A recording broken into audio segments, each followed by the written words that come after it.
Now. We're recording. I can see the little icon.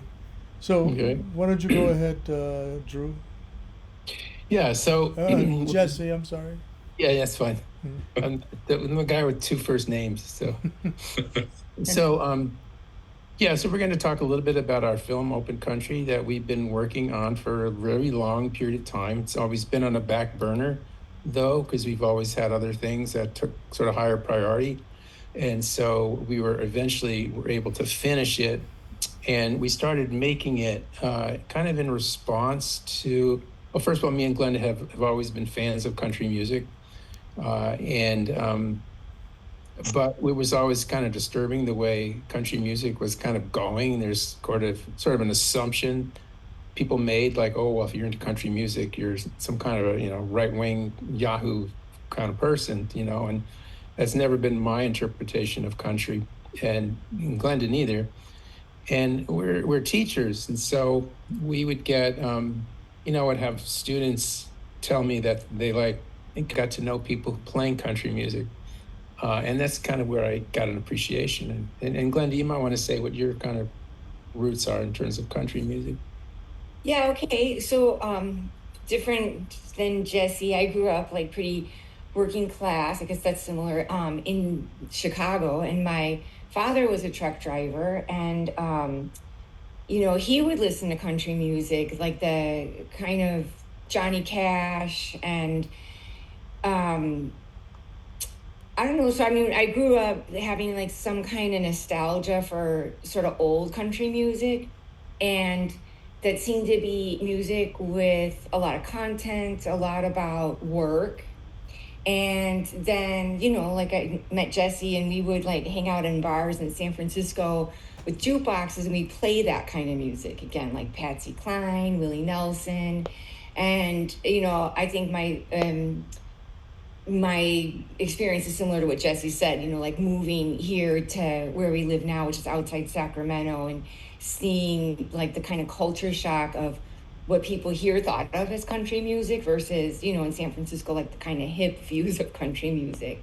And yeah, and we started working on this project. Yeah, so the theme is to sort of take it back. And so we started gathering interviews and footage and doing a lot of archival research and a lot of reading, kind of launched into a sort of a 20-year history of country music. And we absorbed a lot of those lessons. We dived into old film reels and clipped film, actual film reels, and spliced them and digitized them and dug up a lot of stuff and put this film together. And so the way we distribute is kind of different. We decided not to go the film festival route at all. And we also, for the origins of it, we wanted people to see it in person. That was important. And every screening is a benefit for a local organization of some kind. And every screening opens with a live musical act from, wherever the locale is that we are doing. In San Francisco, for example, we had a banjo player from the Black Banjo Reclamation Project open up for us, just picking a banjo, sitting on the front stage. We've had, fiddlers. We've had someone playing the saw. We've also had 7-piece country bands open for us, just because they wanted to open for it. So all of these events are really celebrations and a way to get people together in a room to appreciate the music and also discuss with one another. Also, afterwards, we always do a Q&A about, what people think of country music. And it's always been really great hearing local bands, but also hearing what people have to say. And we typically, meet people who have really their own fascinating stories, people who remember, old time bands, heard old time musicians, et cetera, et cetera. When we were in North Carolina, for example, so we've been taking this film around. We were in North Carolina and we played it was a kind of a musical convention of uh, old time pickers and banjo players. probably average age was, I don't know, what'd you say, 70s, 80s. And, they were really, they've been in the scene for a long time. And that was really interesting to show it there, because these people, that was probably our hardest test to see if we could, get these people to agree with and like the film. Then I feel like, we really did a good job on this. And they all really liked the film. And, everyone was, happy with it. And people were singing along to some of the songs that we have in the thing. So the screenings are really lively, and we're continuing to schedule those screenings now. I mean, even today we just had a meeting with a group of people from Ithaca, New York, and they're going to bring the film there, and in July, and we're going to be in Burlington, Vermont, in July also. So yeah, we really want to use the film as an organizing tool, not just entertainment, that someone's going to watch on their phone, but to get people out to hear and support local music, and to come together to discuss things. So that's kind of the origin story of it. The film, in a certain extent, I don't know if you have any, if anyone has anything they want to interject, please go ahead or ask a question, whatever. Otherwise, I'm just going to keep moving ahead. Well, I want to say something. Yeah. That, it's really interesting, the different audiences, and how we premiered it in San Francisco to such a kind of rocket San Francisco scene, with people really hooting and hollering and laughing and being very misbehaved, San Francisco, really interacting with the film in a very positive way, is what I mean by misbehaving. And then, when Jesse talked just now about the event in North Carolina, what was just so special about that event, I mean, I'm just saying more than what, saying in addition to what Jesse said, is that these, audience members, they knew every word to every song. And it was, angelic, the way they all sung along. It, made my hair kind of stand on edge of the kind of beauty that they brought to the film was totally different, equally wonderful to the way the audience in San Francisco was. And so that's been really interesting. And when we show it places where we've interviewed some local people, that's really fun. We showed it in the town where Utah Phillips lived and had a radio show for a long time. And his son actually is the person who opened for us. And Utah Phillips, if you don't know him, you'll see him in our film. And, he's died several years ago. But when he came on, the whole audience erupts because they know and love him so much. And I think something really important about that to us, about the film, is that we definitely stayed away from the rich and famous celebrities or characters in our movie, although there are some, but there's a really cool balance of local stories and local musicians. So yeah, when we show in the places where people know them, it's very special. Okay, that's what I wanted to say. Good. Yeah, I think that the emphasis is on sort of the emphasis is really not on the stars. That's what a lot of people think. Oh, it's Ken Burns. If you don't know if you saw, Ken Burns has a whole series of the history of country music. He's a famous PBS producer, and typically you'll focus on the stars, the lives of the rich and famous, and we're not interested in that at all. We're more interested really in the audience, in the community of people who support country music, and that's more of interest to us. And so even for example, I interviewed Pete Seeger because he fits in here because for a reason which I'll get into in the film, but he's interviewed really as a historian as much as a musician. It's not about his personal life, it's about his views on the music and the origins of country music, for example. Yeah, I think it's an excellent, just an excellent film. I've seen it several times, and you folks came to Alabama and we showed it here, and I want to show it some other places too, but it's amazing the work that you put into this.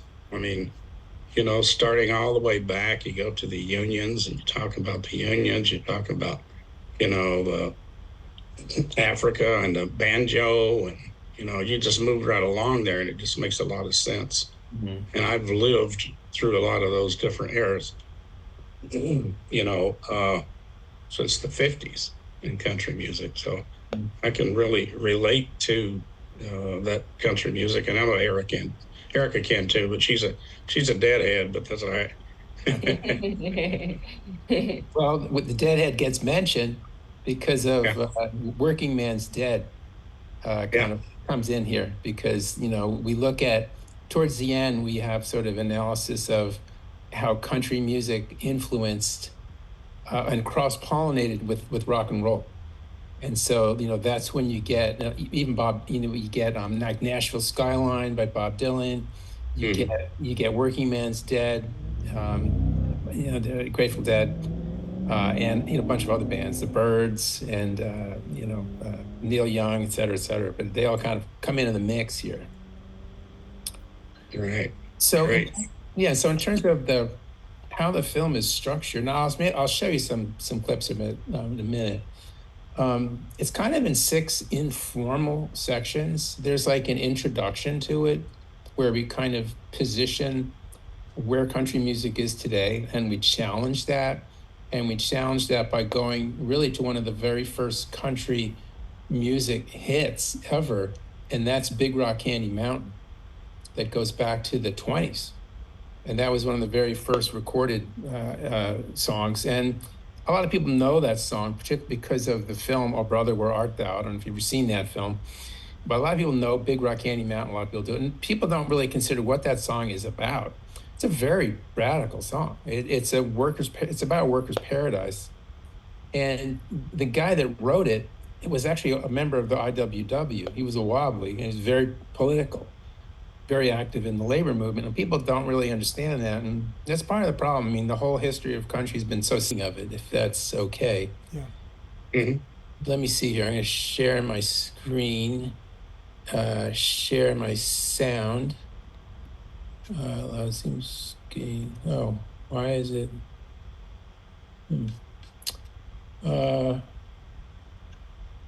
you see my screen? No, we see you. Okay, hold on a second then. Share. You have to share on the bottom of the green thing, and then another no, share. I did. I'm pops up. sharing. I click share sound, share, and then it says allow Zoom Workplace. Private. Oh, I have to open privacy and security. Sorry, it's asking me for a different. I've never had this before. Open privacy and security. That's strange. It's never happened here either. Yeah, it's odd. Usually it just. Yeah, you click 2 different share buttons and you're on. Yeah. Weird. Remote desktop. Sorry about this. It's not.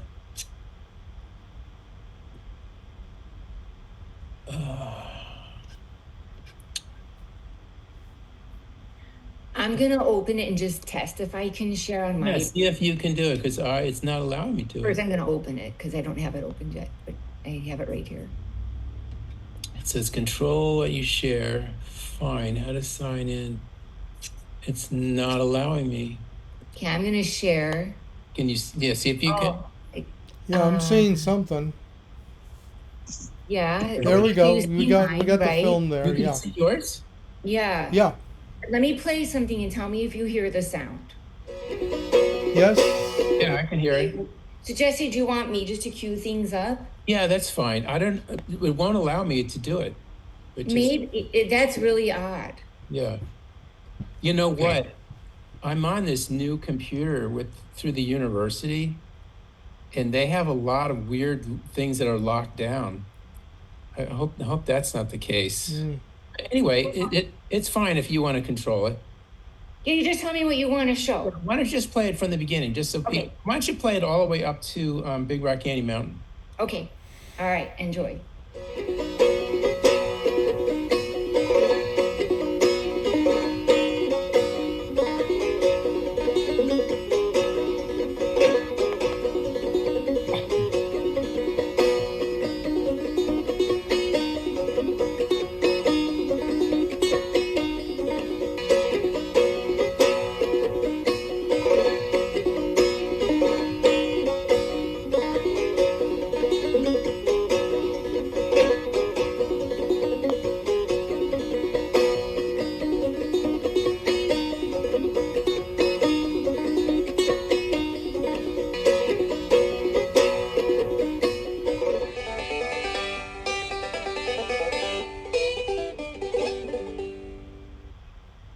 I'm a four-truck man, that's all I drive. I ain't got no boundaries, I don't compromise. I'd rather walk 10 miles and beat down on my love than ride around a block in another kind of pickup truck. The twang of a steel guitar, the whine of a fiddle, the plunk of a banjo, the pickup truck, the cowboy hat, the blue jeans, the bales of hay, the red, white, and blue. Country music puts you into the American heartland, into the honky-tonk or beer hall, onto the ranch or the farm. Drinking in a bar, singing country songs and picking wild guitar. Y'all feast your ears on this old boy right here. I'm drinking beer. Country music has been prominently featured by every conservative politician since Richard Nixon. Radio stations regularly ban music by country stars taking positions at odds with station owners' conservative views. For many, country music has come to signify conservatism, traditional values, American chauvinism, and even racism and bigotry. The left-wing liberal media have always been a real close-knit family. But most of the American people don't believe them anyway, you see. Does country music deserve this reputation? Although one wouldn't realize it from listening to today's pop country radio stations, country music has been anything but a right-wing soundtrack. To the contrary, the roots of country lie firmly in traditions of resistance to capital, freedom from government interference, and in defense of the rights of workers, poor farmers, and the dispossessed to live their lives in dignity.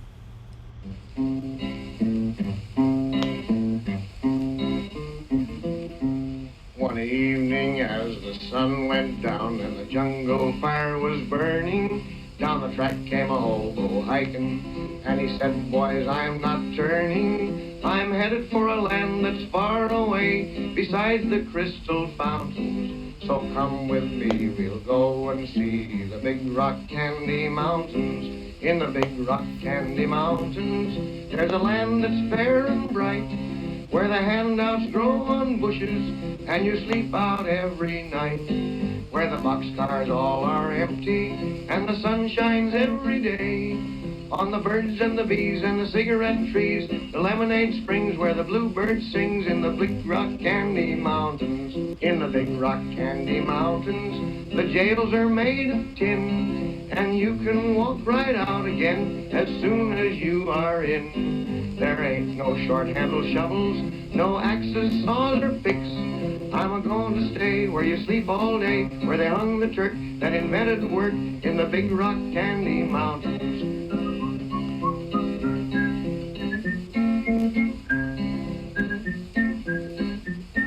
I'll see you all this coming fall in the big rock candy mountains. Folk music. Oh, sorry, I paused the wrong thing. I paused the wrong thing, sorry. Okay. That's what you wanted to see, right, Jesse? Oh, I don't You're hear muted, you. Jesse. Sorry about that. Yeah, so that's like the kind of the introduction to it. It kind of, kind of like pokes a little fun at like what people think is country music. But basically now it just gets into the, what we see as the real story of country music. And starting off with Big Rock Candy Mountain, Utah Phillips comes on and talks about, some of the early origins of country. And it goes into talking about, for example, hoboism, how hoboism and hopping freight cars and all that whole, the itinerant working class really is at the foundation of much of country music. And we try to play a lot of snippets of music that have to do with hobos and, displaced working people. Not only music from the 20s and 30s, like from the Carter family, but all the way up to, sort of in the 60s, for example, when King of the Road, for example, was a big hit. And it's about an itinerant worker, right, working, going from town to town looking for work and smoking other people's cigarettes. And then from there, it leads into some of the origins of the deep roots in the African American community. And Glenda, maybe you want to show a clip starting with maybe the very end of King of the Road, and because that feeds into some of that story. Yeah, start from there. Freight Train, that's a good place to. I think about here. Every engineer on every train, all of their children and all of their names, every handout in every town, and every lock that ain't locked when no one's around.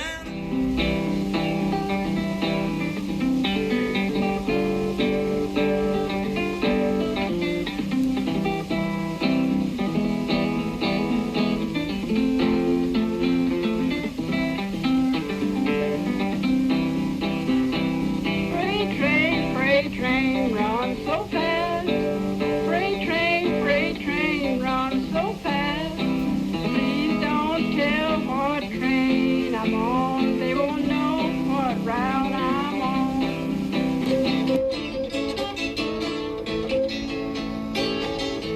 I left home that morning. My mother followed me down to the freight train yard.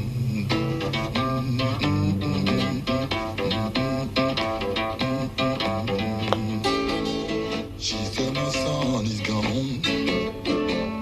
Take care of my child. Lord knows he's trying.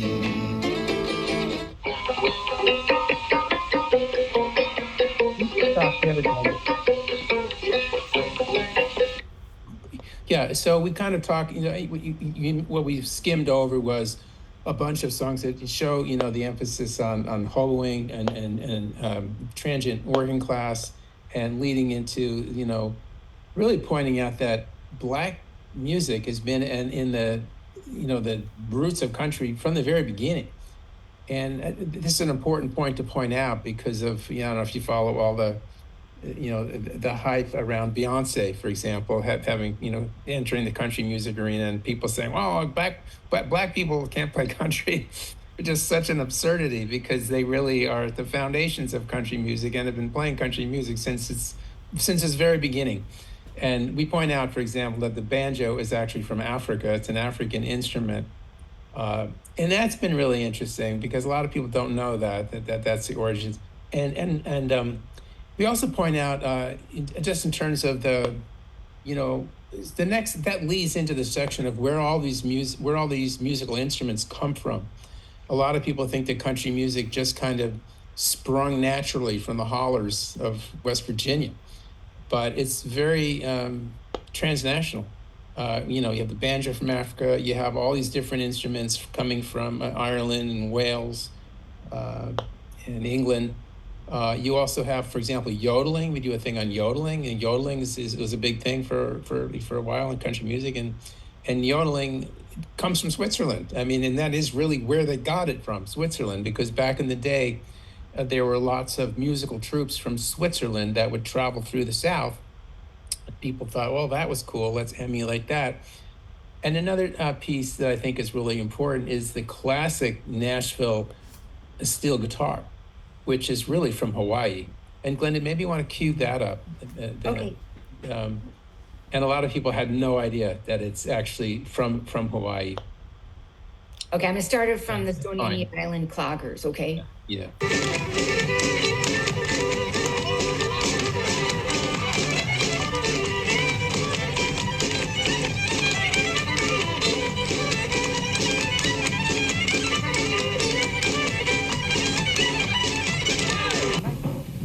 Se e alla nui Allava I hoi maka au au Uana kamaka ne hele Me ole ka paina me tai ona Venesa se e alla nui. This is really close to the origins of the Hawaiian guitar. This is from about 1915 maybe.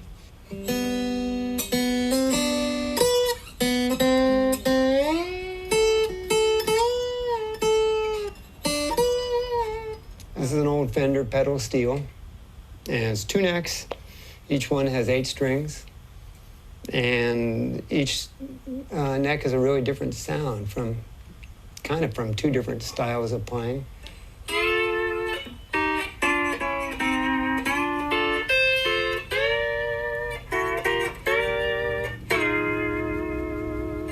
So that's maybe more Hawaiian to a lot of people's ears, or maybe more country swing, country jazz.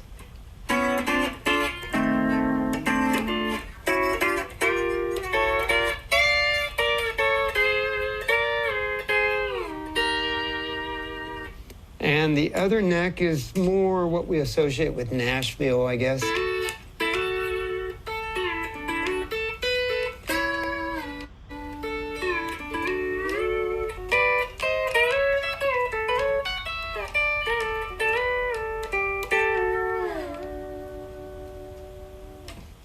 In the late 1800s, the story goes that a young man dropped his comb on his acoustic guitar, his regular guitar, and while he was walking down the railroad tracks, I believe, and it bounced and slid, and he said, "Wow, that's great. That's a great sound." He became a sensation, and he toured the mainland, perhaps Europe too, and wherever he toured, interest in lap guitar, in Hawaiian guitar, grew. Might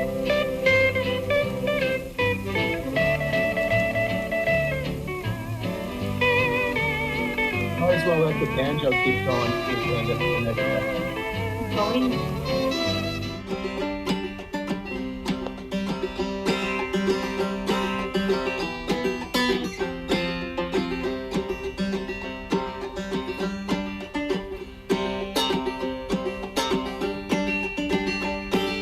Somebody might be walking through the city and hear banjo, and all of a sudden, like, they just perk up and they're just like, oh my God, it's like, it's just something that resonates with them, and it's because it's parts of us that we're missing, that people need to kind of feel whole. And I think that the banjo gives that to a lot of people. I know that it gives it to me, as I'm also using the banjo to reconnect with my own ancestors and the roots in Africa.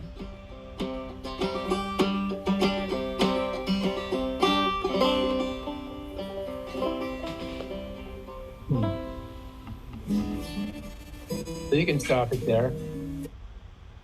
Yeah, so this is a whole section we talk about kind of each instrument that's important to country music and what the origins of that instrument is. Where it comes from and how it's incorporated into country music and what actually is country music when you break it down musically. Now this section is, it gets a little technical on music, but typically we have a lot of musicians in the audience and they really love it because it doesn't gloss over it. It actually gets into the origins. I mean, it's musicians speaking to other musicians, like the origins of the fiddle and why a fiddle is not a violin and vice versa. And talking about the importance of sound, of voice, and of the accordion, and all these different instruments. Is there anything, Glenda, that you want to highlight out of this whole section? I think it's pretty nice for the yodeling. Okay. Okay, I'll cue that up.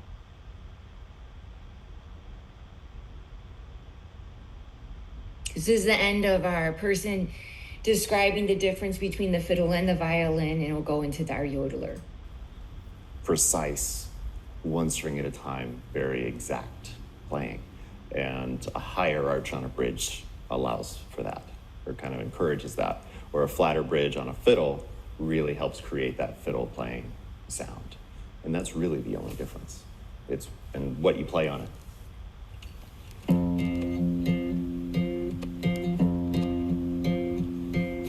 I dreamed I saw Joe Hill last night, alive as you and me. Says I, but Joe, you're 10 years dead. I never died.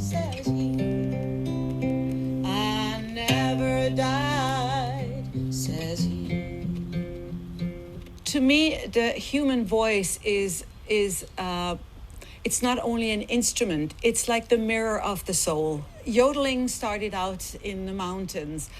And I think before yodeling was a different way of singing to the animals. It's like the hollers that you have over here.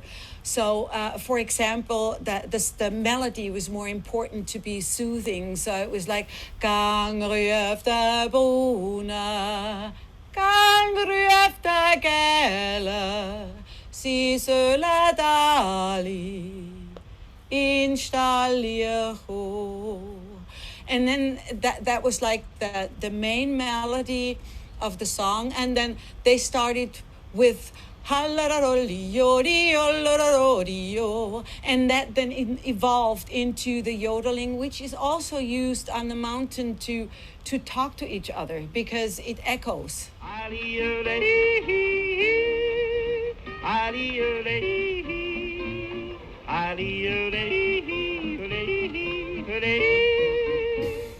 The Irish tradition came into the north.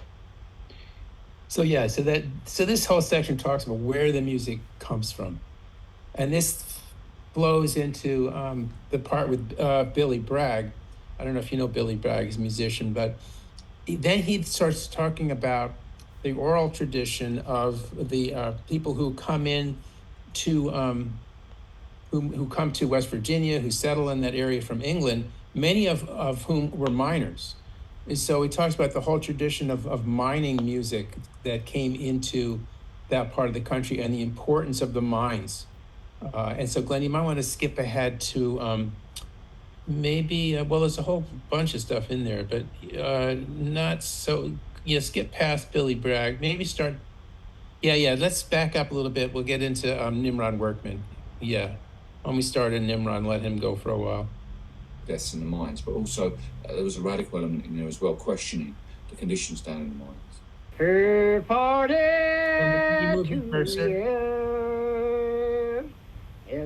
What, Jesse? I was just saying you had to move your cursor. Oh, okay, sorry. A long time for the labor and tall down in that coal mine. But down in that dark hole where the bright light did go, back in a dark room, I was painting up cold. My bones ached, did ache me, my kneecaps got bad. Down on that hard rock, on a cedar knee pad, the motors were shifting. I got sand in my heart.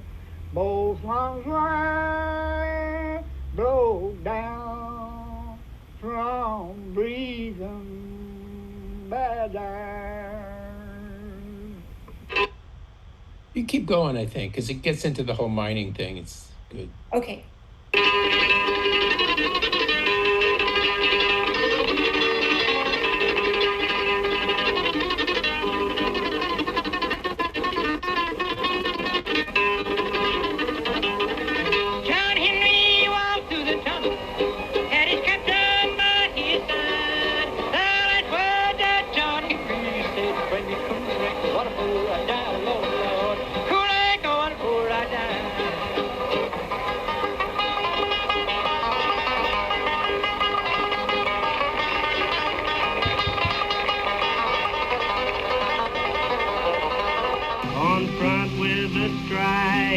Miners, she always could be found and received a hearty welcome in every mining town.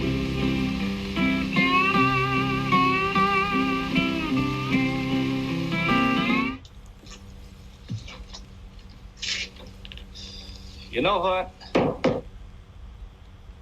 A coal miner's job is one of the toughest there is. It's like an old fella told me one time, once a miner, always a miner. If you work in the mines, the coal soot gets in your blood. That's according to me and according to this song. Come and listen, you fellas, so young and so fine, and seek not your fortune in the dark, dreary mine, where the demons of death often come by surprise. One fall of the slate and you're buried alive, where it's dark as the dungeon and damp as the dew, where the danger is doubled and pleasures are few, where the rain never falls and the sun never shines. It's dark as a dungeon way down in the mine. So Glenda, I probably stop there. So yeah, this goes into an interview with Hazel Dickens. I don't know if you know her. She's a pretty famous country singer, and it goes into well, maybe we'll skip ahead, Glenda, to where the whole thing of the southern textile workers. After at the end of the big mining disaster, where it comes, you can play it, where just before that, I think, before that. Wait, I'm sorry. You can.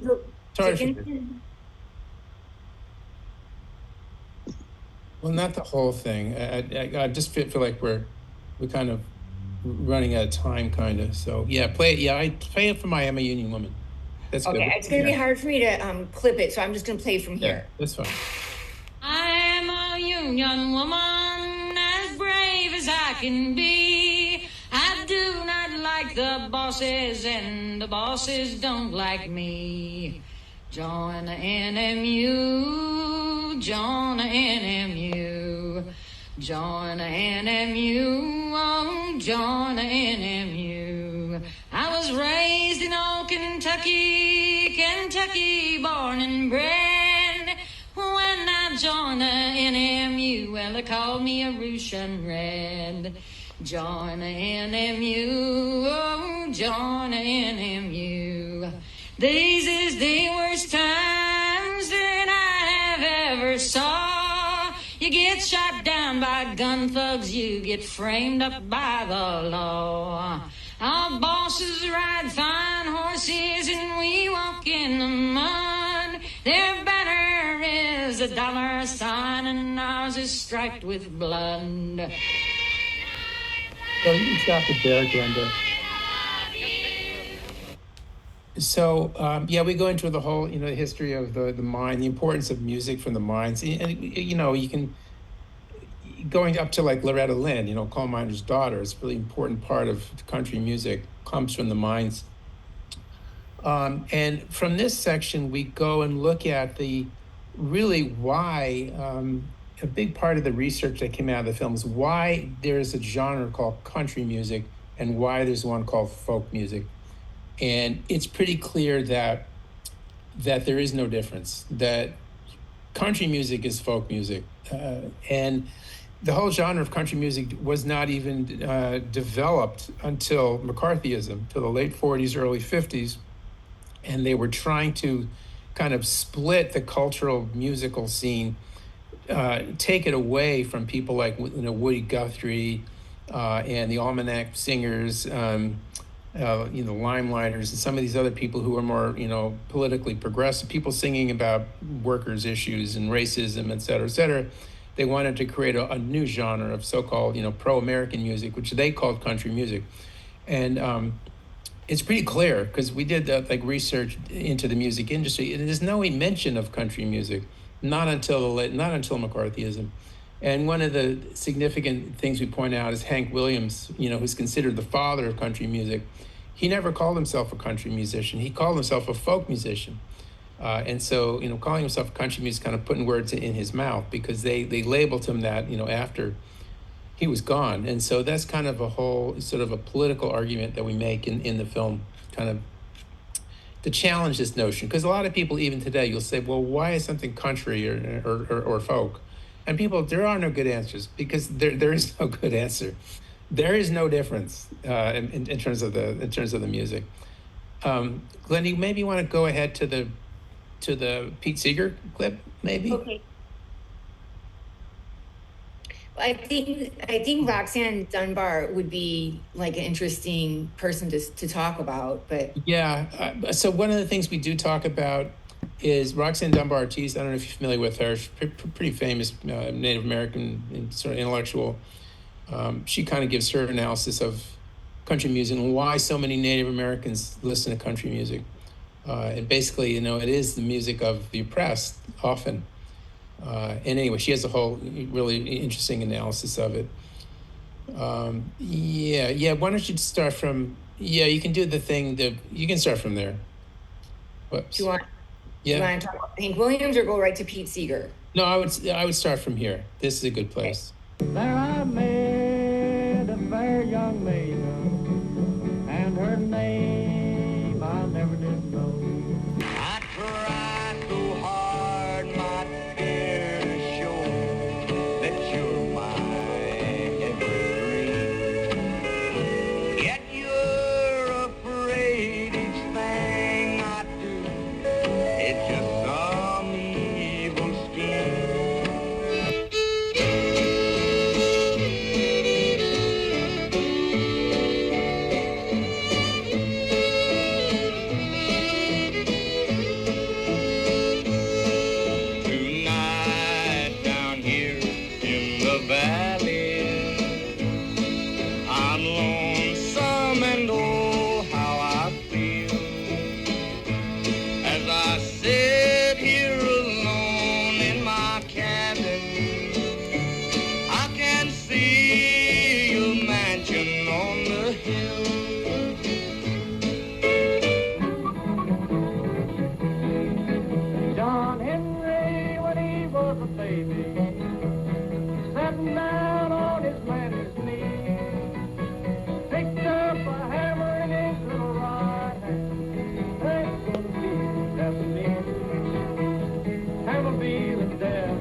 How long have you been standing here?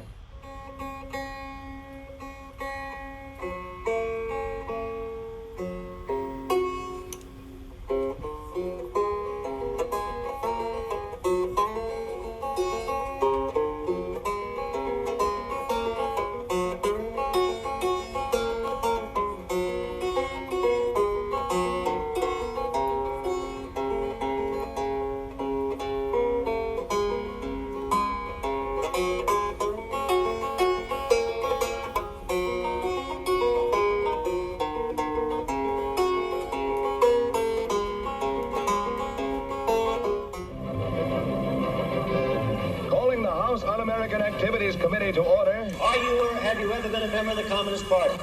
Are you a member of the Communist Party? Are you a member of the Communist Party?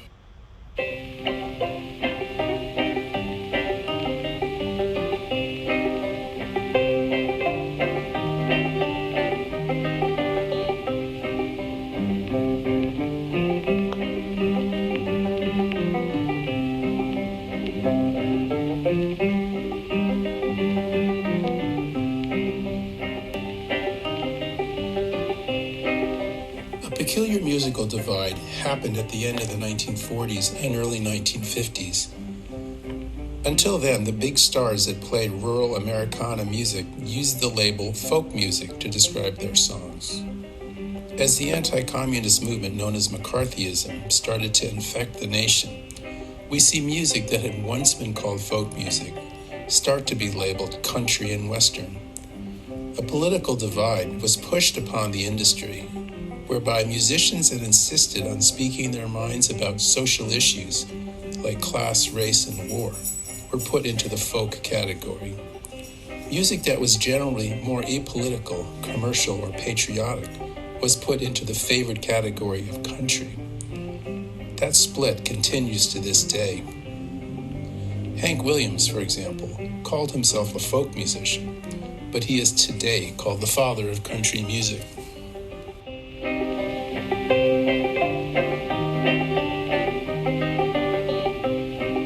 I don't like to use the word folk music. One of the things, you know, I the word want has been so Sorry, changed. Jesse. I don't know why. Okay. Yeah, I'm looking at the time, and I know we want to wrap up kind of soon. It's really hard to get into all the things that this film gets into in a short kind of period of time, because it's very dense. I mean, that's one of the things. We've had a lot of people who've seen the film twice and 3 times, because it's really loaded with information, and so it's kind of hard to touch on everything. But from here, sort of challenging the label of country music, we go into sort of some nostalgia. We get into the 60s and why there's kind of this nostalgia erupts for old-time Americana music, mostly through television, things like the Beverly Hillbillies, Green Acres, and all those types of films.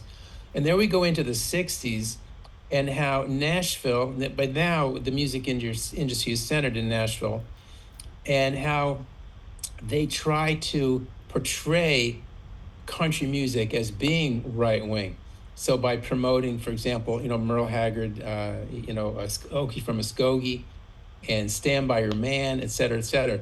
But really that's sort of not representative of the views of a lot of these people. So we sort of highlight a lot of songs, particularly, for example, from some of the women, like Loretta Lynn singing about the pill, and Hard-Headed Woman, a lot of songs that actually would be considered very feminist. And so we highlight a lot of that. And we also show some other sort of groundbreaking, we talk about like Charlie Pride, for example, about how the Black Power movement was starting to, affect Nashville also. And so Nashville tries to portray itself as, country music is all this right-wing crap, but it's not. And Johnny Cash is a perfect example. We spent a fair amount of time talking about Johnny Cash. Johnny Cash was very good friends with Pete Seeger, and we show some kind of intimate sort of conversations between Pete Seeger and Johnny Cash that illustrate that. And really, Johnny Cash, obviously, he sings a lot of songs about, prisoners, poor people, Native Americans, et cetera, et cetera. And then we even get into the anti-war movement and some of the impact, because, of course, Pete Seeger was very much a member of the anti-war movement. And Glenn Campbell, who was a very famous country star. We show, maybe you want to show a little bit of Glenn Campbell that leads into who's after that, if you want. 60s, Vietnam. Yeah. You can go a little bit longer if you want. Yes. Yeah, well, if we're gonna this is an important section also about what you were just described to Johnny Cash and Native Americans. Yeah, all the women. It's hard to. It's really a dense film. It has so much in it that it's kind of hard to. That's why we don't have a trailer for the film. The trailer would have to be an hour and a half. Yeah, we'll just start from there. A lot of people. Okay, here you go. And he's 6'4". He fights with missiles and with spears.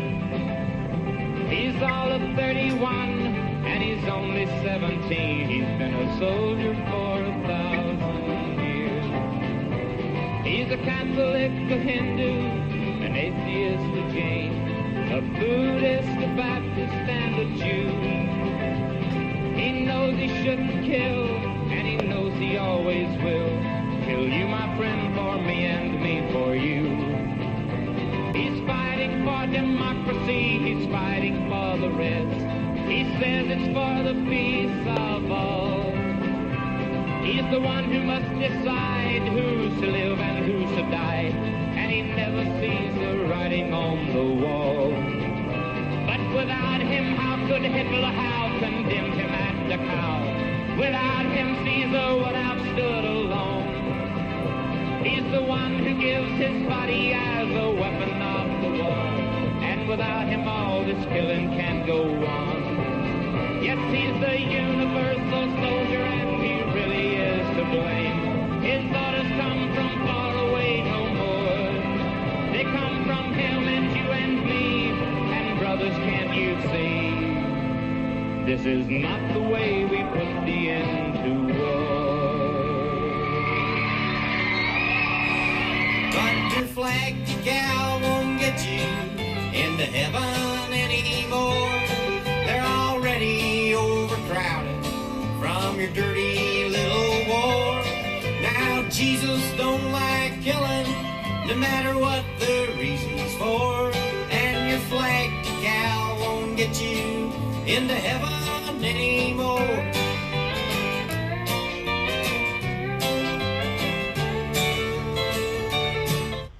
I think that there's a number of You can different stop there. factors that all kind of converged. And maybe stop sharing screen. Okay. So those are just sort of snippets of the film, and like I said, it's pretty dense. There's a lot of different sections to it, and I think it's people come away with it with. I think it kind of feeds, musicians really love it because it talks about the music. Political people really love it. People who love country music love it. It kind of, we made the film really to bring people together. We didn't want to make a film that's just like a snotty film, like, if you like country music, you're a jerk, We don't want to do that. We want to show, like, I understand you like country music, but consider this. This is country music. And you can be a fan of country music. There's one sort of maybe a controversial film where there's an interview with Greg Allman, the Allman Brothers Band, and they created the genre of Southern rock. And there's a clip of an interview that says that, if people look at the Confederate flag, and if any black people are uncomfortable looking at the Confederate flag, then we should burn every one of them.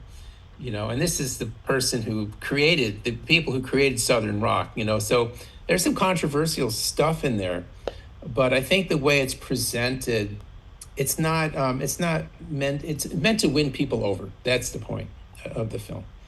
And I think that people like it for that reason. So anyway, I think we'll kind of leave it there. We want to continue getting this film out. I said, we'd like to do them in person. We want to get people in a room together to look at this stuff, because typically there's lots of conversation that goes on. So, and it always benefits a local organization. And like I said, the next two screenings are going to be one's going to be in Ithaca, New York, and the other in Burlington, Vermont. Burlington, Vermont is going to benefit a local political organization in the town of Burlington. And the one in Ithaca is going to support mostly an independent community radio station that operates in Ithaca. And that's really the story of Open Country. And I don't know if you have any, questions about it. I have a couple of comments. Yeah. First of all, I would not call it dense. Dense has a tendency, like stupid, like you can't understand it, impenetrable. I would call it rich. I might even call it nutritious, all kinds of other things, but not dense.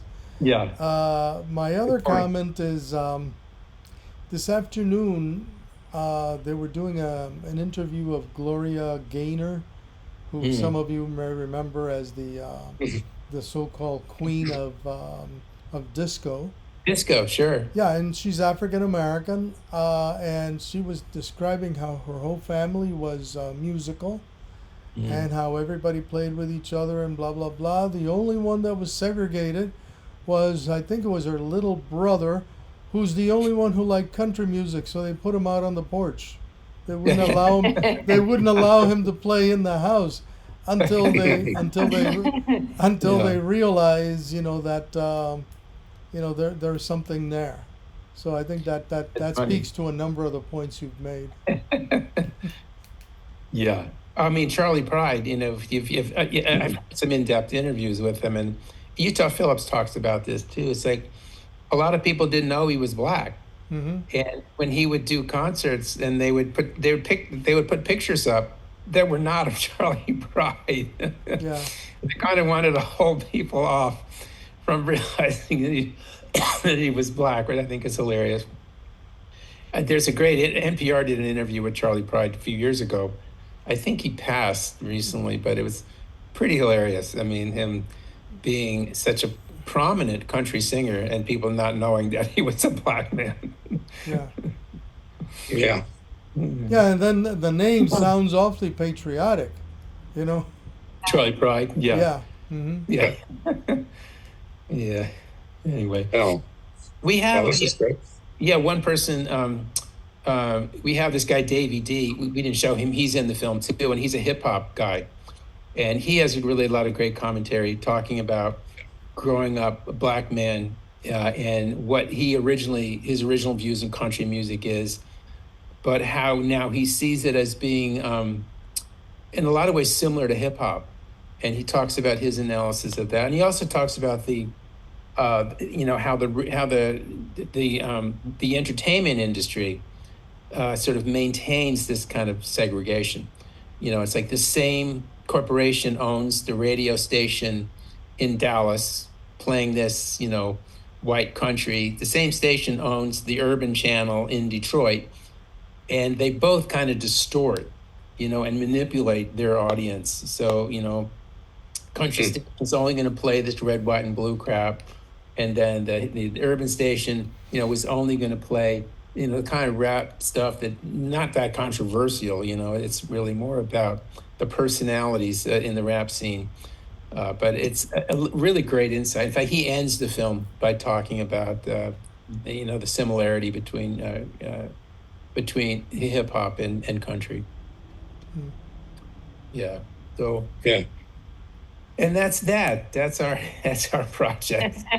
That's it. I mean, it's a wonderful project. Yeah. Good. Yeah. And I think, I've been talking to Erica about, she's working on some areas out there in Corvallis Theater where they've been putting on films and music. And yeah, we could bring it to Corvallis. Glenda, don't we know someone in Corvallis? I don't know. We just. Where does your friend live in Oregon? Well, I live in. Oh. What? You're referring to Spokane. Oh, Spokane. Right. What am I thinking of? Somebody I was just talking to is from Corvallis.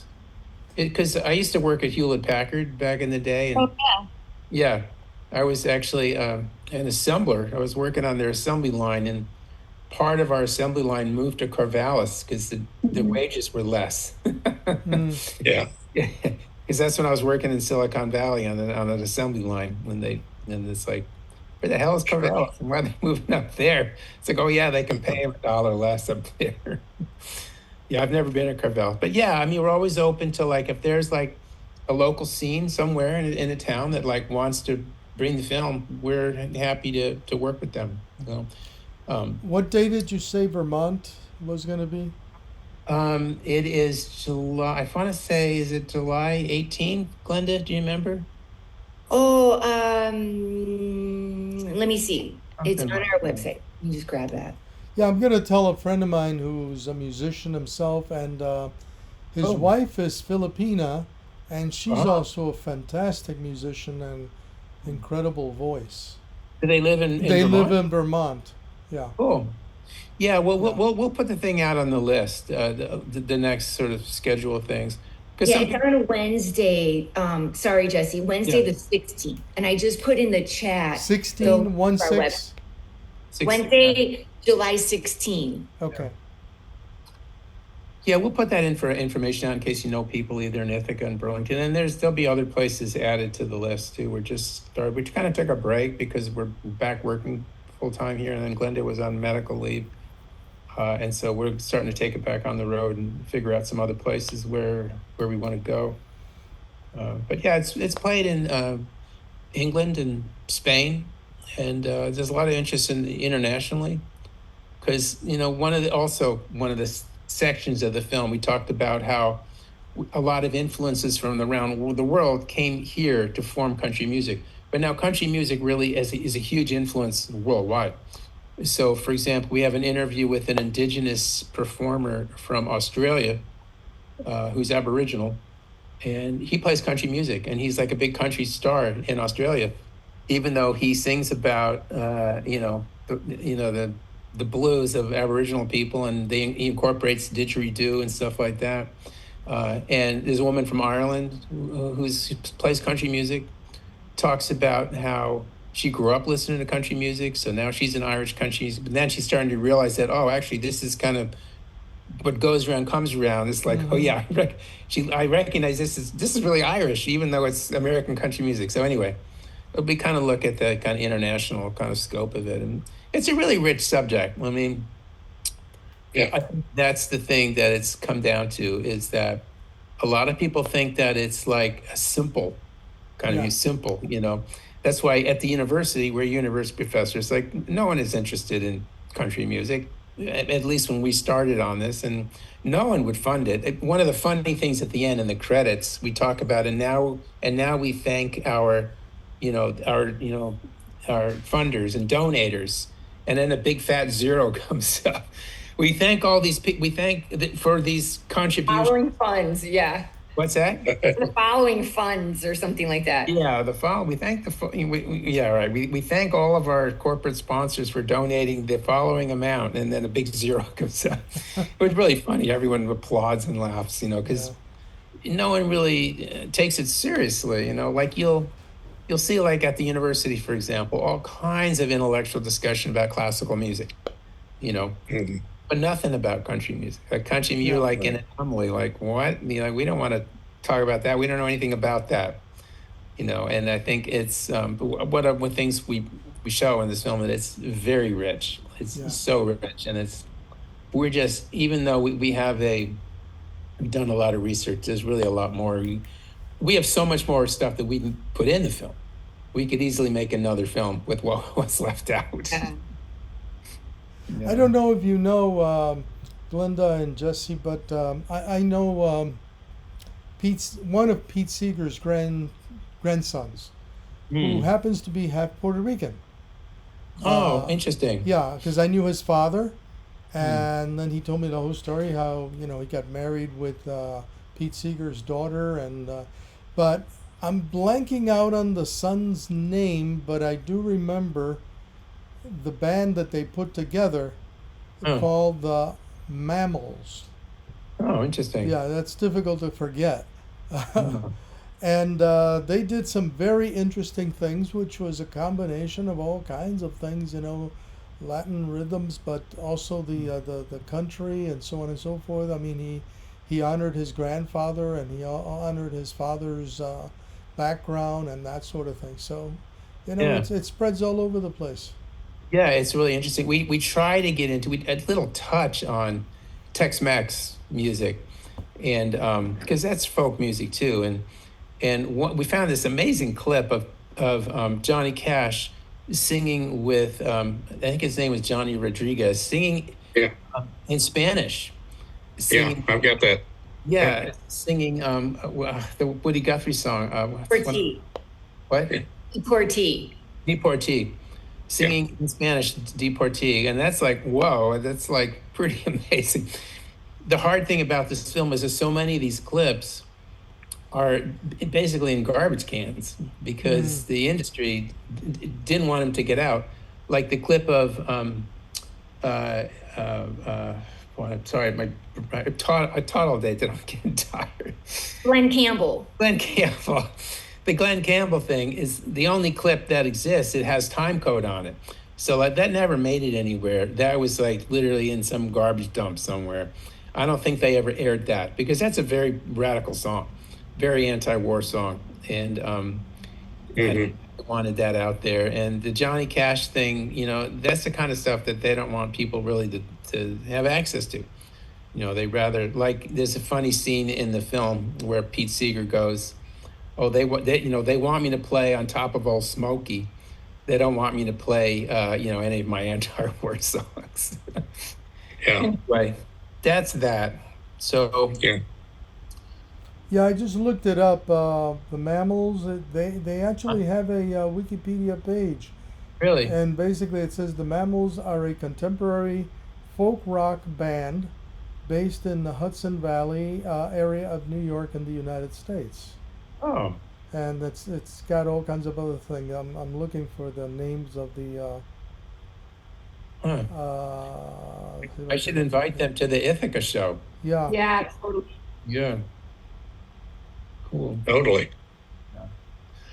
Yeah, I don't. And among the members, I don't see the last name Seeger. Actually, it wouldn't be Seeger. I think it would be Right. Rodriguez because it would be the father's. Oh, right. Yeah. I had a lot of grandkids. Yeah. So, yeah. When we went to interview him, well, his grandkids weren't there, but him and his wife, we interviewed him in his home, in his cabin that he lived in up there. His wife, Toshi. And, yeah, they live in this log cabin that they built themselves. It's pretty amazing place. But He came out to Resurrection City, Washington, when we were out there. I got it. Camped with us, you know, camped out with us. And one of the funny things that happened was he had borrowed someone's little Volkswagen Bug, and they got it stuck in the mud. So some of us were pushing him out of it, and he didn't let up on the gas, and he crammed it right into a tree. Oh, yeah. I found it. I'm sorry. Yeah. I What found is it? his name, and I knew it was something kind of meditationist. Tao Rodriguez Seeger. Oh, wow. How? Tao, yeah. But it has him listed here as a past member. So Oh, he's probably okay. not with them anymore, but his name is Tao Rodriguez Seeger. One of Pete Seeger's grandsons. Interesting. Well, it looks like they're still in that area up in Yeah.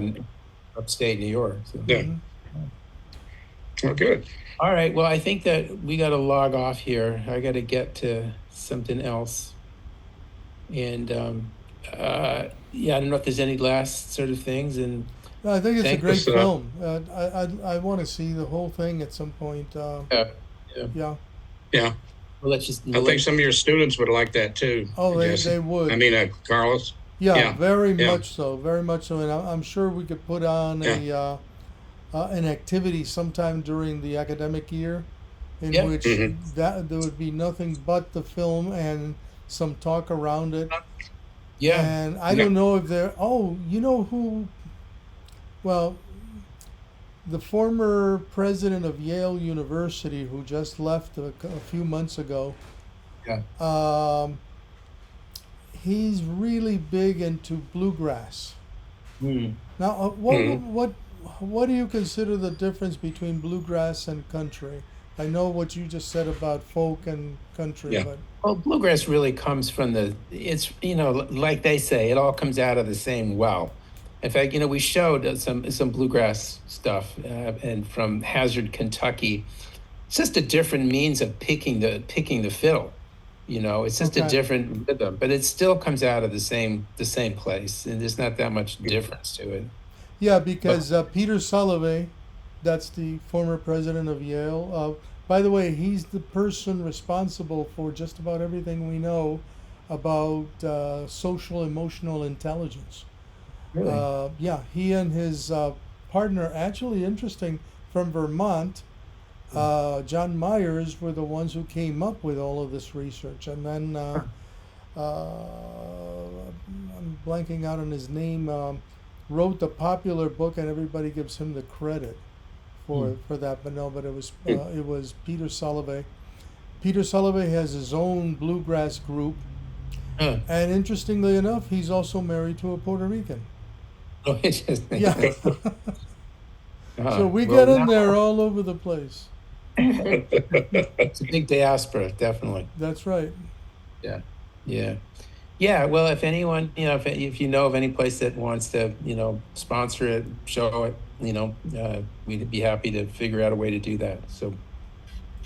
Well, thank you 'Cause it's both. good. Thank you both. Yeah. I really enjoyed this, and Good. Yeah. Well, it's great to see you. Same here.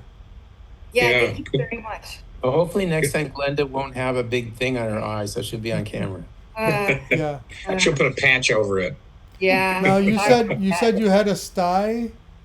I didn't Yeah, want to it's- say this before, but I'll say it now. Does that mean you're stylish tonight? The rest of the ears, but not Good my way to look eye. at it. That's good. That's Erica, it was good. nice. Erica, it was nice to meet you. Thanks Nice for to meet you too. Yeah, Erica. Great Yeah. to see you. Hope we see you again in these Yeah. meetings. Yeah. Take Yeah. care. Okay. Thank Thanks you. so Bye, much. everybody. Thanks so Right. much. Thanks Take so care. much. We appreciate it. Okay. Good. Okay. And I'll get you the video. Hi. I'll send it. As a matter of fact, I'm Okay. going to send it right now. Okay. All Bye, right. Take care. everybody. Bye. Take care. I'll see you later. Bye bye.